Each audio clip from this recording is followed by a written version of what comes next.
Assalamu alaikum. I hope you can all hear me. Walaikum assalam. So yes, you're audible. Excellent. So I'm going to take a liberty, and the liberty that I'm going to take is that I'll speak in Urdu, क्योंकि सलीके से हवाओं में जो खुशबू घोल सकते हैं, अभी कुछ लोग बाकी हैं जो उर्दू बोल सकते हैं। आ, जैसे आप में से जो नौजवान लोग हैं, उन्हें शायद अब्बास ताबिश का ये शेर अच्छा लगे कि चांद चेहरे मुझे अच्छे तो बहुत लगते हैं, इश्क में उससे करूंगा जिसे उर्दू आए। आपकी खिदमत में हाजिर हूँ जनरल असगर, मेरे मोहतरम, मेरे उस्ताद, मेरे मेंटर। उन्होंने मुझे हुक्म किया था कि मैं इस महफिल में आऊं और आपसे कुछ गुफ्तगू करूं। इसलिए यहाँ पे अभी फजर की अजान नहीं हुई थी, तब से उठ के बैठा हुआ हूँ। इफ्तिखार आरिफ ने कहा था, मिट्टी की मोहब्बत में हम माशुफ्ता सरों ने वो कर्ज उतारे हैं कि वाजिब भी नहीं थे। बात ये नहीं, बात दरअसल ये है जो बास्ताबिश ने कही कि यहाँ के ओहदा व मनसब कबूल करते हुए मैं तुझको भूल गया था, ये भूल करते हुए। हम लोग जो पाकिस्तान से बाहर हैं, हमारी बहुत ख्वाहिश होती है कि पाकिस्तान के लिए कुछ करें। और एक ये मसला भी है, अब्बास ताबिश का भी शेर है का ही शेर है कि मैं इसलिए भी वतन लौट कर नहीं आता कि मुझ गरीब की इज्जत इधर ज्यादा है। बहरहाल, हकीकत ये है जी कि मेरा शरफ के तू मुझे जवाज़ इफ्तिखार दे, फ़कीर शहर इल्म हूँ, ज़कात एतबार दे। आप लोगों से गुज़ारिश ये है, बहुत बड़ी-बड़ी हस्तियाँ महफ़िल में मौजूद हैं, आपने मुझे बुला लिया, तो अब मुझे ज़कात एतबार भी दीजिएगा। अब आपकी तवज्जो का तालिब हूँ अगले 10 मिनट के लिए। मेरे पास कुछ स्लाइड्स हैं जो आपसे शेयर करूँगा। गुज़ारिश है, जैसे मैंने अर्ज़ किया, मुझे बुलाने की गलती कर बैठे हैं, तो अब तवज्जो भी दीजिएगा। मैं आपसे अ, अपनी स्लाइड्स अभी शेयर करता हूँ और मुझे काइंडली बताइएगा अगर ये स्लाइड्स चल रही हैं और अगर ये आपके पास जी स्लाइड शो भी अ, शुरू हो गया है। हाँ जी, आपकी स्लाइड्स शो हो रही हैं सर। जज़ाकल्लाह जी, जज़ाकल्लाह जी। जी, मुझे ये हुक्म किया गया था कि मैं फ्यूचर ऑफ हायर एजुकेशन के बारे में बात करूँ। मेरा इरादा ये है जी कि आपको थोड़ा-सा कॉन्टेक्स्ट बताऊँगा, उसके बाद ये 2 रेवोल्यूशंस जो हैं, मेरी नज़र में उनकी बात करूँगा, फ्यूचरोलॉजी की बात करूँगा और मेरी नज़र में कटिंग एज एजुकेशन क्या है और उसकी कुछ मिसालें, और फिर आखिर में एस्पिरेशनल प्रैग्मैटिज़्म से मुराद ये है कि पाकिस्तान जैसा मुल्क क्या कर सकता है। मेरा एकेडमिक बैकग्राउंड जी, मैं प्रोफ़ेसर ऑफ आर्टिफ़िशियल इंटेलिजेंस हूँ और इसके अलावा प्रोफ़ेसर ऑफ डिजिटल एजुकेशन भी हूँ। अम, बर्तानिया में यूनिवर्सिटी ऑफ स्टाफर्डशायर का प्रोवोस्ट और प्रो वाइस चांसलर हूँ। हमारे पास कुछ 40,000 स्टूडेंट्स हैं, 4 कैंपसेस यूके में हैं, 4 यूके से बाहर हैं। जॉइंट इन्फॉर्मेशन सिस्टम्स कमिटी है यहाँ पे बर्तानिया में, जो कि हमारी डेज़िग्नेटेड डेटा बॉडी है। मैं अल्हम्दुलिल्लाह पहला मुस्लिम था जो उसके बोर्ड पे गया। यूनिवर्सिटी वोकेशनल अवार्ड्स काउंसिल के बोर्ड पे भी पहला मुस्लिम था, और एजुकेशन एंड रिसर्च जो एजुकेशन स्किल्स पॉलिसी है हमारी इस मुल्क की, उसमें काफ़ी एक्टिवली इन्वॉल्व हूँ। 3 गवर्नमेंट डिपार्टमेंट्स को एडवाइस करता हूँ और 2 सेक्रेटरीज को पर्सनली एडवाइस करता हूँ, मेंबर्स ऑफ कैबिनेट को। ग्लोबली जी 11 गवर्नमेंट्स को अक्रॉस 4 कॉन्टिनेंट्स एडवाइस कर चुका हूँ। एक इंटरनेशनल एंगेजमेंट अभी भी चल रही है। 4 हेड्स ऑफ स्टेट्स को या हेड्स ऑफ गवर्नमेंट को डायरेक्टली एडवाइस कर चुका हूँ, और हालिया दिनों मुझे leading Muslim educator in the world का भी इनाम मिला। ये आपसे अपना बैकग्राउंड बताने के लिए अर्ज कर रहा था। इसके अलावा अगर आपको ख्वाहिश हो कि मेरे बारे में कुछ जाने, तो गूगल कर लीजिएगा। मैं किसी और सोशल मीडिया प्लेटफॉर्म पे नहीं हूँ, अलबत्ता लिंक्डइन पे मौजूद हूँ। मेरी नज़र में ये 2 बड़े रेवोल्यूशंस हुए जी, पिछली सदी में। अच्छा, अब आप सोच रहे होंगे कि बुलाया तो प्रोफ़ेसर ऑफ आर्टिफ़िशियल इंटेलिजेंस को है, डिजिटल एजुकेशन को है, तो ये हमें एंथ्रोपोलॉजी की बातें क्यों बताने लगा है? इस स्लाइड पे ज़रा लम्हे भर के लिए तवज्जो फ़रमाइएगा। देखिए, बुनियादी बात जो हमें समझनी चाहिए वो ये है कि जो पेस ऑफ बायोलॉजिकल इवोल्यूशन है, वो बहुत आराम-आराम से चल रहा है, लेकिन जो टेक्नोलॉजिकल इवोल्यूशन है, वो बहुत जल्दी हो रहा है। मैं ये स्लाइड आपको ख़ास तौर से इसलिए दिखा रहा हूँ, ज़रा ये नोट कीजिएगा कि 1 मिलियन से ज़्यादा बरस लगे हमारे एंसेस्टर्स को वन साइडेड हैंड एक्सिस से टू साइडेड हैंड एक्सिस पे मूव करने में। बाकी की कहानी आप खुद पढ़े लिखे लोग हैं, खुद ही जानते हैं। ज़हन में ज़रा ये लाइए कि एक जनरेशन से दूसरी जनरेशन तक टेक्नोलॉजी कितनी चेंज हो रही थी माज़ी में, और उसका डेल्टा क्या था, एक जनरेशन से दूसरी जनरेशन में। अब जरा ये देखिए कि किसी एक टेक्नोलॉजी को 50 मिलियन यूजर एक्वायर करने में कितनी देर लगती। मैं बाज़ दफ़ा इस स्लाइड को देख के हैरान हो जाता हूँ। इवन टीवी को 22 साल लगे। आप सोचेंगे ठीक है टीवी महँगा है जी, लोगों को खरीदने में पैसे चाहिए होते हैं आपकी वगैरह-वगैरह। स्लाइड्स आगे नहीं चल रही, पहली पे खड़ी है। अ, मेरी स्क्रीन पे तो चल रही हैं जी। अच्छा, हमारे सामने कम से कम जो मुझे नज़र आ रही है उसमें सिर्फ वो पहली जो है ना झंडे वाली, वो अब मूव हुई। अब नाउ मूव हुई है आपके पास? अच्छा मैं अभी तो अभी अभी निकल आया सर। अच्छा, अभी थर्ड पे है अभी। अभी थर्ड पे है? जी। अच्छा सर मैं स्लाइड शो नहीं रन करता। अब मैं अभी इस मोड में रन कर देता हूँ। हाँ, यस, अ, दैट्स गुड। बहुत शुक्रिया सर करेक्ट करने का। मैं तो अपनी कहानी सुना रहा था और ये स्लाइड आप देख ही नहीं पाए जिसके ऊपर मैं अपनी कमेंट्री कर चुका ऑलरेडी। आप ये स्लाइड देखिए कि 50 मिलियन यूजर्स किसी टेक्नोलॉजी को एक्वायर करने में कितनी देर लगी। तो टीवी को 22 बरस लगे, एरोप्लेन्स को 68 ईयर्स लगे। आदमी सोचता है कि ठीक है, बात समझ आती है, ये चीजें महंगी हैं।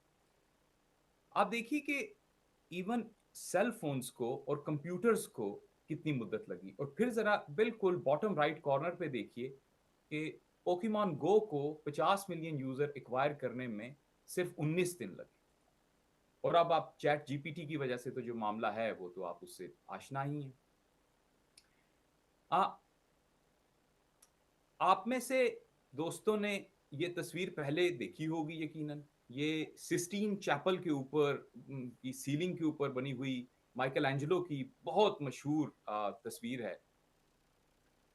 चूंकि मैंने आपको इस्लामी जमहूरिया पाकिस्तान में दिखानी थी तो मुझे को 15 मिनट लगे इसको सैनिटाइज करने में।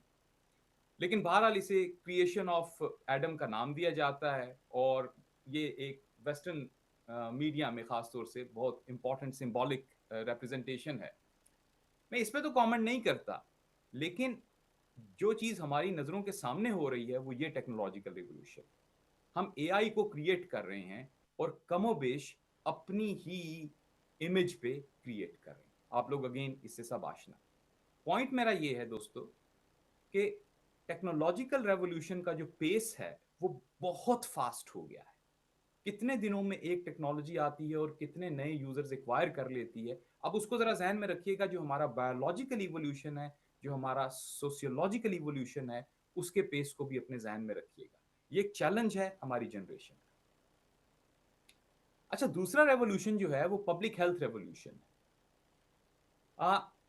आप में से जो दोस्त ये बात नहीं जानते, इस ग्राफ को देखिए, आपको हैरत होगी कि जो एवरेज लाइफ स्पैन है एक ह्यूमन का थ्रू आउट रिकॉर्डेड हिस्ट्री, 10,000 साल की हमारे पास जो है वो 6,000 साल की सॉरी रिकॉर्डेड हिस्ट्री है।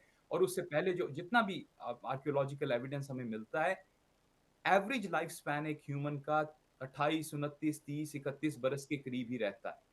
ये एवरेज लाइफ स्पैन कितनी तेजी से बदल गया है पिछले 100 बरस में, टेक्नोलॉजिकल डेवलपमेंट की वजह से, जो कि बायोमेडिसिन में हुई है और पब्लिक हेल्थ में हुई है। ये मैं आपको जापान की तस्वीर दिखा रहा हूं। उनकी जरा पॉपुलेशन का पिरामिड देखिए और देखिए कि उनकी पॉपुलेशन के साथ क्या हो रहा है। 1950 में उनकी पॉपुलेशन का पिरामिड ऐसे ही था कि कम उम्र के लोग ज्यादा थे और ज्यादा उम्र के लोग कम थे। 2007 तक उसकी शक्ल बदल गई और अब 2050 की जो प्रोजेक्शन है वो देखिए। सवाल आपसे ये है, जापान में क्या नौजवान लोग रहेंगे 2050 में? कितने होंगे? और नौजवान की डेफिनेशन क्या होगी? मेरी उम्र अभी 47 बरस नहीं हुई, कुछ दिन में हो जाएगी। मुझे जापान में नौजवान गिना जाएगा।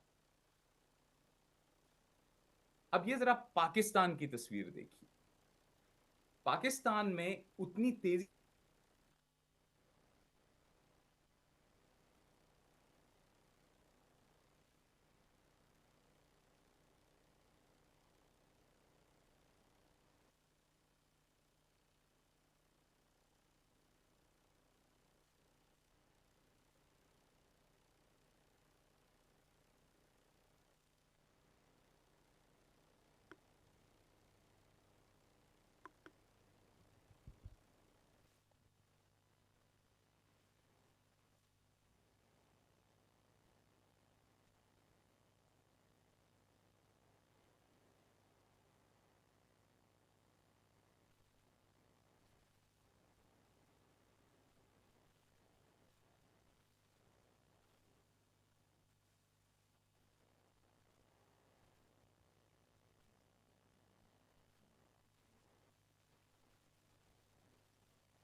Recording मैं in इंजीनियर हूँ, progress. तो इस वजह से इसी तरीके से दुनिया को अक्सर देखता हूँ। आप अगर इसको एक कोन की शक्ल में देखें तो आपको नज़र आएगा कि कुछ वो चीज़ें हैं जो बहुत लाइकली हैं होनी, प्लॉज़िबल हैं, कुछ वो चीज़ें हैं जो पॉसिबल हैं, ऑब्वियसली कुछ वो चीज़ें हैं जो हमारे लिए प्रेफ़रेबल हैं और कुछ चीज़ें हैं जो आज के वक़्त में एट लीस्ट आउटराइट प्रिपोस्टरस लगती हैं। इसको भी अपने ज़हन में रखिएगा क्योंकि मेरा फ़ोकस जो है वो प्रोजेक्टेड फ्यूचर के ऊपर है यहाँ।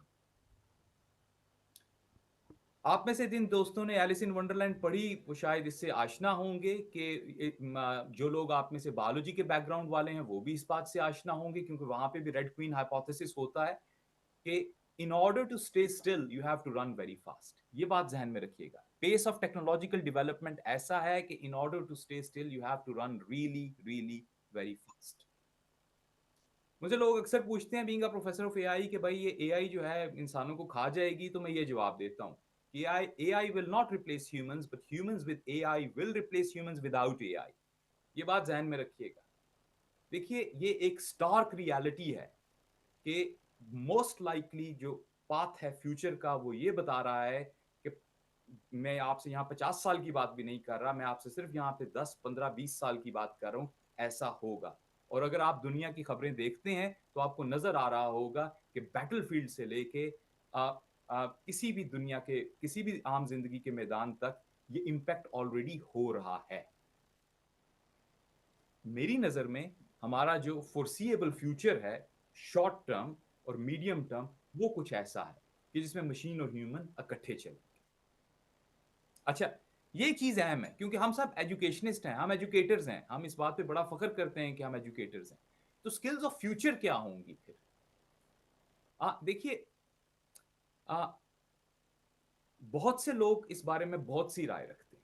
मेरी नजर में मैं सिर्फ ये चार चीजें आपसे शेयर करना चाहता हूं। ये जो पहले वाला है ना, ऑटो डाइडक्शन, ये बुनियादी तौर पे खुद से कुछ सीखने की सलाहियत है। यानी मुराद ये है कि जब आपको ये आर्ट आ जाए, ये गुर आ जाए कि आप खुद से सीख सकें, आपको बहुत ज्यादा इंटरवेंशन ना चाहिए हो। मैं नहीं जानता कि आप में ये सलाहियत किस हद तक होगी, लेकिन आई कैन बेट कि आपके बच्चों में हो सकता है ये सलाहियत आपसे ऑलरेडी ज्यादा हो, just by virtue of technological revolution. Creativity और क्रॉस डिसिप्लिन क्रिएटिविटी बहुत इंपॉर्टेंट होगी मुस्तकबिल में। देखिए, आज से 15 साल पहले, 20 साल पहले जो जो कन्वेंशनल विजडम था, अब वो कन्वेंशनल विजडम नहीं रहा। बहुत से प्रोफेशंस ऐसे हैं, हमने काफी बड़ा पीस ऑफ वर्क किया नॉर्वे की गवर्नमेंट के लिए, और ये वाली बात जब वहां पे समझ आई तो उन्होंने अपनी नेशनल पॉलिसी बिल्कुल बदल दी। जो जॉब टाइटल्स हम आज इस्तेमाल कर रहे हैं, आप खुद सोचिए, क्या वो 10 साल 15 साल पहले कोई उन्हें इमेजिन या कंसीव भी कर सकता था? सिमिलरली जो जॉब रोल्स और जॉब टाइटल्स 15, 20, 25 साल के बाद होंगे, यकीन मानिए हमारे लिए आज उन्हें कंसीव करना भी मुश्किल है। इसलिए क्रिएटिविटी और क्रॉस डिसिप्लिन क्रिएटिविटी बहुत इंपॉर्टेंट है। क्रिटिकल थिंकिंग को I can not emphasize enough. Critical thinking से मेरी मुराद, खास तौर से पाकिस्तानी कॉन्टेक्स्ट में मेरी मुराद ये है कि तकलीद बराए तकलीद, हमें एज एजुकेटर्स उसको रोकना है। देखिए, हमारी जो कल्चरल नॉर्म्स हैं वो अपनी जगह पे, बुजुर्गों का एहतराम बिल्कुल अपनी जगह के ऊपर है, लेकिन अगर मेरा बेटा मुझे चैलेंज नहीं करेगा, अगर मेरा शागिर्द मुझे चैलेंज नहीं करेगा, तो मुझसे आगे कैसे जाएगा? क्रिटिकल थिंकिंग तो होनी चाहिए। ये तो नहीं ना कि अब्बा जी ने या प्रोफेसर साहब ने जो कुछ कह दिया वो हर्फ ब हर्फ दुरुस्त है। इज्जत एहतराम का तकाजा बिल्कुल यही है कि वो दुरुस्त है और उसको सुना जाए, लेकिन अगर वो मुझे और आपको चैलेंज नहीं कर रहे, हमारे बच्चे, हमारे students, there is something wrong. Critical thinking बहुत इंपॉर्टेंट है। ग्रिट जिस लफ्ज को कहा जाता है, गिव अप ना करें, आप इसे ग्रोथ माइंडसेट भी कह सकते हैं, ये स्किल्स बहुत इंपॉर्टेंट है।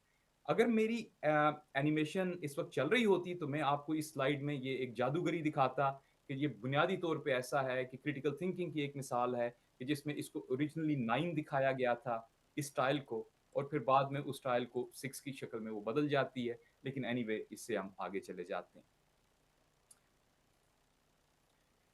अब इस सब चीज को अगर हम इकट्ठा करें तो कटिंग एज एजुकेशन की डेफिनेशन क्या बनेगी?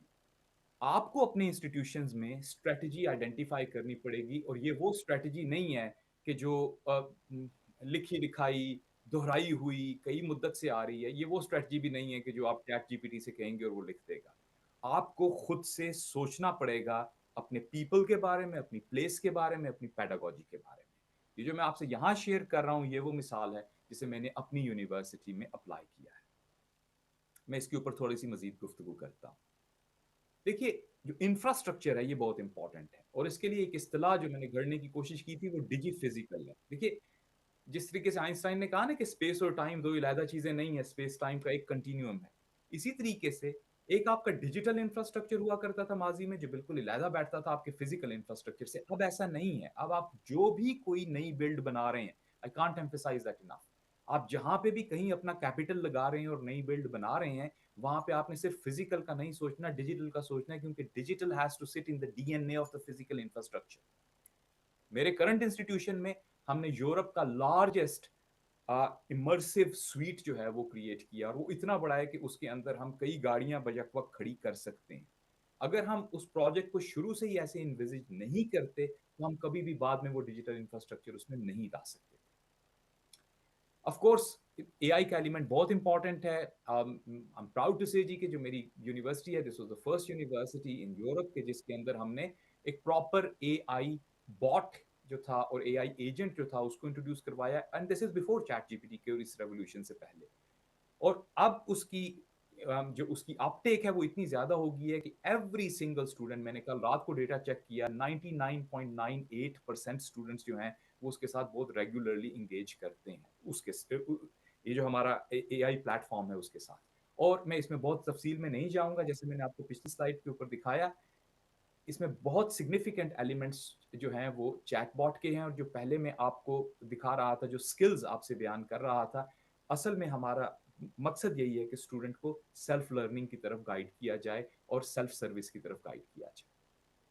देखिए, जो आपकी पेडागोजी है वो भी आपको डिफाइन करनी पड़ेगी। ऐसा नहीं हो सकता कि टेक्नोलॉजी आए और आप उसके साथ ये ज़्यूम कर लें कि लोग खुद ब खुद जो चॉक पे ब्लैक बोर्ड पे लिखा करते थे, वो खुद ब खुद जो है अब सभी कुछ लर्न कर लेंगे। आपको डिफाइन करना पड़ेगा। केएसबी से मुराद है नॉलेज, स्किल्स एंड बिहेवियर। ये काफ़ी बड़ा रेवोल्यूशन यहाँ पे, और I would advise several governments on that also internationally, और काफ़ी और मुल्कों में भी ये चीज़ अब हो रही है, बहुत डायरेक्टली हो रही है। द पॉइंट इज कि आपने डिफाइन करना है अपने हर एक कोर्स के लिए कि इसके लिए ये नॉलेज है, वो कंपोनेंट तो आप ऑलरेडी आइडेंटिफाई करते हैं। साथ में आपने स्किल्स और बिहेवियर्स भी आइडेंटिफाई करने हैं कि वो कौन सी स्किल्स हैं जो इस प्रोफेशन में चाहिए, लेकिन साथ में वो प्रैक्टिकल बिहेवियर कौन से। जब तक आप प्रैक्टिकल बिहेवियर्स नहीं आइडेंटिफाई करेंगे तब तक आपका ग्रेजुएट डे वन के ऊपर एम्प्लॉयर के लिए यूजफुल नहीं होगा। ये बात इंपॉर्टेंट है जी। मेरा और आपका ग्रेजुएट डे वन के ऊपर एम्प्लॉयर के लिए यूजफुल होना चाहिए, अदरवाइज एम्प्लॉयर का उसमें इंटरेस्ट कम होगा। कैसे होगा? जब आप नॉलेज, स्किल्स और बिहेवियर्स डिफाइन कर रहे हैं तो एम्प्लॉयर को अपने साथ बिठा के करना पड़ेगा, और इसके साथ आपको ऑब्वियसली टेक्नोलॉजी ड्रिवन पेडागोजी भी चाहिए होगी। बहुत अहम है वर्कफोर्स डेवलपमेंट जी। जो कल्चर है वो वाकई स्ट्रेटजी को खा जाता है। हाँ, हम उस वक्त से गुजर रहे हैं कि जिसमें बहुत बड़े बड़े नाम हैं, पढ़ाने वाले नाम हैं, बहुत बड़े बड़े एक्सपर्ट्स हैं, लेकिन यकीन मानिए उनको कुछ चीज़ों को अनलर्न करना पड़ेगा क्योंकि ऑलरेडी मास्टर्स हैं, और दोबारा से नए सिरे से लर्न करना पड़ेगा। इसमें कोई शर्मिंदगी की बात नहीं है। टेक्नोलॉजी के साथ हमें मूव करना पड़ता है। जो एक जगह रुक जाता है, जिस पे जमूद तारी हो जाता है, वो तो वैसे ही बेकार हो जाता है। तो आपको अपनी वर्क फोर्स में ये चीज़ इनकलकेट करनी पड़ेगी कि हमें वक्त के साथ मूव करना है, और नो मैटर आप दुनिया में सबसे बड़े प्रोफेसर होंगे अपने एरिया में। मैं भी जी अपने नाम के साथ लिखता हूँ जी कि among the top 10 most cited professor in the world in X Y and Z. मैं रुक जाऊं ना एक हफ्ते के लिए तो मेरे क्रेडेंशियल्स भी जाया होने लग जाएंगे। ये मिसाल आपको दे रहा हूँ जो हमने यहाँ पे डिप्लॉय की। हमने ये रेंजेस इसको प्रैक्टिकली डिफाइन किया, एचआर के साथ बैठ के डिफाइन किया, इसको प्रोग्रेशन पाथवेज के साथ अलाइन किया। हमने वो 8 डायमेंशंस आइडेंटिफाई की। ईच डायमेंशन के अंदर हमने डिफाइन किया जी कि सिटीजन की डेफिनेशन क्या है, परफॉर्मर की क्या है, एक्सपर्ट की क्या है, एडवेंचरर की क्या है। और अब हम ये एक्सपेक्ट करते हैं कि जो 2000 हमारा स्टाफ है उनमें से सब लोग किसी ना किसी 8 डायमेंशंस के अंदर उनकी ये ग्रेडिंग की जाती है। उन्हें बताया जाता है जी कि आप परफॉर्मर पे हैं, आप एक्सपर्ट पे जाना चाहते हैं, तो आपके लिए ये पाथवे है और उसके लिए हम ये ट्रेनिंग आपके लिए मुहैया कर रहे हैं। ये स्टाफ डेवलपमेंट बहुत अहम है जी। मैं इस बात के ऊपर कंक्लूड करूंगा आपके साथ कि आप अगर पाकिस्तान के कॉन्टेक्स्ट में ये जो मैंने अभी आपसे कुछ अर्ज किया, पता नहीं उसमें उसमें से कुछ समझ में बात आपके आई नहीं आई, आपको अच्छी लगी नहीं लगी, अगर आपको उसमें से कुछ भी चीज़ यूज़फुल लगी तो मेरी दरख्वास्त आपसे ये है कि अपने लोकल कॉन्टेक्स्ट में अपने ट्रांसफॉर्मर्स और एम्पलीफायर्स को ढूंढिए। एस्पिरेशनल प्रैग्मेटिज्म में इसीलिए कह रहा हूँ, एस्पिरेशन बिल्कुल होनी चाहिए लेकिन प्रैग्मेटिक भी होना चाहिए। अब आप अगर एक वाइस चांसलर हैं पंजाब की किसी यूनिवर्सिटी के, डिपेंडिंग के कहाँ पे हैं, तो आपकी बात बिल्कुल दुरुस्त होगी अगर आप मुझसे कहेंगे कि जनाब आपने जो कुछ कहा इसको करने के लिए फंड्स चाहिए, मेरे पास फंड्स नहीं है। बिल्कुल दुरुस्त बात है जी। सनोबर बाग में आजाद भी है, पाबा गिल भी है, इन्हीं पाबंदियों में हासिल आजादी को तू कर ले, इकबाल ने कहा था। सनोबर का जो दरख्त है ऊपर तो जा सकता है, नीचे जा सकता है, दाएं बाएं नहीं जा सकता। आपको अपने कंस्ट्रेंट्स मालूम है, आपने अब सोचना है कि आप कैसे उन कंस्ट्रेंट्स में रहते हुए क्या कर सकते हैं। उन कंस्ट्रेंट्स में रहते हुए आपके कौन से ट्रांसफॉर्मर्स हैं, कौन सी वो चीजें हैं जो जेन्युइनली ट्रांसफॉर्मेशनल है, उनमें इन्वेस्ट करने के लिए आपको कहीं और से पैसे लेने पड़ेंगे जी, वेरी फ्रैंकली।